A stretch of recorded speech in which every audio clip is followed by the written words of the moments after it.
Assalamualaikum warahmatullahi wabarakatuh. Perkenalkan, saya Gustiawan Mulariski, jurusan Informatika, Universitas Indonesia Mandiri. Dalam video kali ini, saya akan memaparkan teori tentang database atau basis data. Nah, langsung saja kita masuk ke materinya, yaitu tentang basis data atau database. Nah, dalam database ini saya akan memaparkan 6 poin. Yang pertama, apa itu database? Yang kedua itu komponen database. Yang ketiga, fungsi dan tujuan database. Yang keempat, jenis-jenis database. Yang kelima, ada bahasa database. Dan yang terakhir, ada manfaat database. Oke, langsung saja yang pertama tentang apa itu database. Nah, database atau basis data adalah sebuah kumpulan informasi yang disimpan di dalam komputer dan dapat diperiksa, diolah, atau dimanipulasi secara sistematis menggunakan program komputer. Istilah basis mengacu pada gudang atau tempat penyimpanan, sedangkan data merujuk pada fakta-fakta yang dikumpulkan. Dengan menggunakan basis data, pengguna dapat menyimpan informasi dalam media lain dan mengaksesnya kembali ketika diperlukan. Oke, selanjutnya kita akan membahas tentang komponen basis data. Nah, yang pertama ada perangkat keras. Perangkat keras adalah merupakan komponen fisik yang terdiri dari komputer, komputer server, penyimpanan data, dan perangkat keras lainnya yang digunakan untuk menyimpan dan mengakses basis data. Yang kedua ada sistem operasi. Sistem operasi merupakan perangkat lunak yang mengelola sumber daya perangkat keras dan menyediakan lingkungan yang diperlukan untuk menjalankan basis data. Yang ketiga, basis data merupakan kumpulan data yang tersimpan di dalam komputer dan terorganisir dalam suatu struktur tertentu, seperti tabel, relasi, atau subjek, untuk memudahkan pengaksesan dari pengelolaan data. Yang keempat ada sistem manajemen basis data atau yang biasa dikenal dengan database management system. DBMS merupakan perangkat lunak yang digunakan untuk mengelola, mengatur, dan mengontrol basis data. DBMS menyediakan antarmuka yang memungkinkan pengguna untuk berinteraksi dengan basis data, melakukan operasi seperti penyimpanan, pengambilan, pembaruan, dan penghapusan data.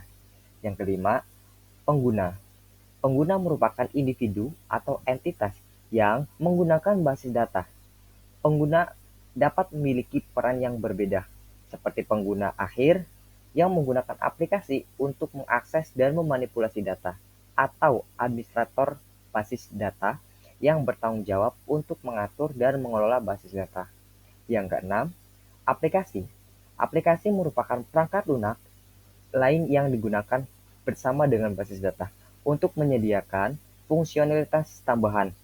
Aplikasi ini dapat berupa program khusus yang dibangun untuk keperluan tertentu atau aplikasi umum yang menggunakan basis data sebagai sumber data mereka. Nah, selanjutnya ada fungsi dan tujuan basis data. Yang pertama ada ketersediaan. Ketersediaan basis data digunakan untuk memastikan ketersediaan data, penting kapanpun dan dimanapun. Hal ini dapat dicapai karena penyimpanan data dilakukan secara sistematis. Yang kedua ada kecepatan. Basis data memungkinkan penggunaan data secara cepat dan tanpa perlu menunggu waktu yang sangat lama. Yang ketiga ada kelengkapan. Basis data menyimpan data secara lengkap sesuai dengan kebutuhannya. Yang keempat ada akurasi.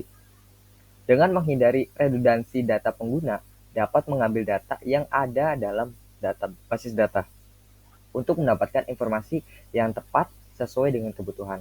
Yang kelima ada keamanan. Administrator dapat mengelola basis data untuk memastikan tidak semua pengguna dapat mengubah, mengakses, atau menghapus data yang ada. Hal ini memberikan tingkat keamanan yang lebih baik. Nah, yang keenam, efisiensi penyimpanan. Basis data menghilangkan kebutuhan untuk menyimpan data secara sembarang, yang dapat menyebabkan duplikasi data atau penggunaan ruang penyimpanan yang tidak efisien. Selanjutnya ada jenis-jenis database. Nah, yang pertama ada basis data relasional. Basis data akan mengorganisir berdasarkan model pada hubungan antara data. Pada penerapannya di dalam perangkat lunak di DBMS. Banyak sekali yang menggunakan jenis basis data ini. Beberapa perangkat lunak yang menggunakan jenis basis data ini adalah MySQL, PostgreSQL, MariaDB, MongoDB, dan Oracle Database. Nah, yang kedua ada basis data terdistribusi. Basis data terdistribusi adalah basis data yang dengan tempat atau perangkat penyimpanannya yang tidak terpasang pada komputer.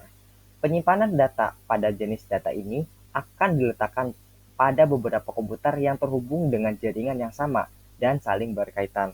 Contoh dari jenis basis data ini adalah Microsoft Access. Nah, yang ketiga ada basis data warehouse.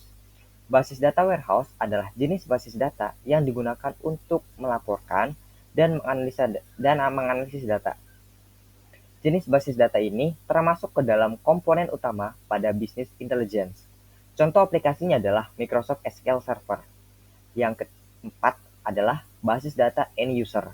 Contoh dari basis data jenis ini adalah SQLite, yang mana bisa diketahui penyimpanannya terdapat pada library program C pada perangkat komputer. Penerapan sistem basis data ini biasanya digunakan melalui OS atau peramban web. Dan yang terakhir ada basis data berbasis cloud. Basis data cloud seperti namanya berfokus pada penyimpanan data pada platform komputasi cloud baik pribadi maupun publik, maupun keduanya. Kemudian ada dua tipe basis data cloud yang dapat kita ketahui, yaitu basis data tradisional atau basis data sebagai layanan dan basis data sebagai layanan biasa disebut dengan DBAS atau Database as a Service. Selanjutnya kita ada bahas tentang bahasa database. Bahasa basis data merupakan kemampuan untuk membuat, mengubah, menghapus, mengambil data dari basis data. Bahasa yang digunakan dalam basis data terdiri dari yang pertama ada Data Definition Language atau DDL. Merupakan kumpulan perintah dalam struktur query language atau SQL yang digunakan untuk menggambarkan desain database dan berfungsi untuk membuat, mengubah, atau menghapus struktur atau definisi tipe data objek di dalam database. Yang kedua ada Data Manipulation Language atau DML. Merupakan elemen sintaksis yang menyerupai bahasa pemrograman dan berfungsi untuk memanipulasi data dalam database. Contoh operasi DML meliputi pemilihan atau select, penyisipan atau insert, penghapusan atau delete, dan pembaruan atau update data dalam basis data. Yang ketiga ada Data Control Language atau DCL. DCL atau Data Control Language digunakan untuk mengubah hak akses, memberikan peran atau roles, dan menangani masalah keamanan lainnya yang terkait dengan database.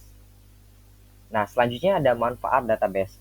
Di sini manfaat database itu ada 6. Yang pertama, tidak ada redundansi data atau istilahnya itu duplikat ya dalam penyimpanan database. Yang kedua, adanya terjaminnya konsistensi data. Yang ketiga ada membatasi akses yang tidak resmi atau yang ilegal. Yang keempat, meningkatkan pembagian data dan produktivitas. Jadi bisa mengefisiensikan penyimpanan data karena lebih terstruktur. Yang kelima, memudahkan akses ke banyak data sekaligus. Jadi kalau misalkan kita mencari data itu lebih gampang gitu karena database itu lebih terstruktur dan terorganisir. Kemudian yang terakhir ada memfasilitasi pencadangan dan pemulihan data. Nah, jadi dalam database kita itu bisa mencadangkan ya, kemudian bisa memulihkan. Jadi misalkan kita itu pengen dicadang ini, karena kita misalkan pengen install ulang sistem operasi, nah kita perlu yang namanya mencadangkan database-nya. Nah, setelah mencadangkan database-nya, kita ambil database-nya, kita simpan ke penyimpanan yang lebih aman. Kemudian baru kita install komputer yang baru atau kita restorasi komputer yang sedang mengalami kerusakan. Nah, setelah kita install kembali komputernya, nah baru kita memulihkan data atau istilahnya recovery seperti itu. Oke, yang terakhir ada kesimpulan. Nah, jadi basis data setelah adanya sistem basis data dan data yang tersimpan dengan baik di dalam database dengan sistem keamanan yang baik dan terintegrasi. Dengan adanya sistem aplikasi database, maka kesalahan-kesalahan yang terjadi dalam pemrosesan data yang diakibatkan oleh redundansi data bisa teratasi, mengurangi kemungkinan terjadinya kesalahan akibat faktor manusia, yaitu kelalaian atau ketidaktelitian, atau biasa disebut dengan human error.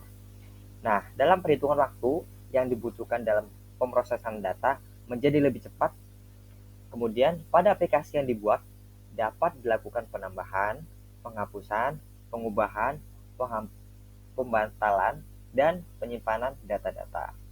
Nah, sumber ini saya ambil dari 3. Yang pertama ada dari Universitas Muhammadiyah Sumatera Utara, yang kedua ada dari Lintas Cloud Eka, dan yang terakhir ada skripsi dari BINUS di tahun 2013. Sekian dari saya, kurang dan lebihnya mohon maaf. Wassalamualaikum warahmatullahi wabarakatuh.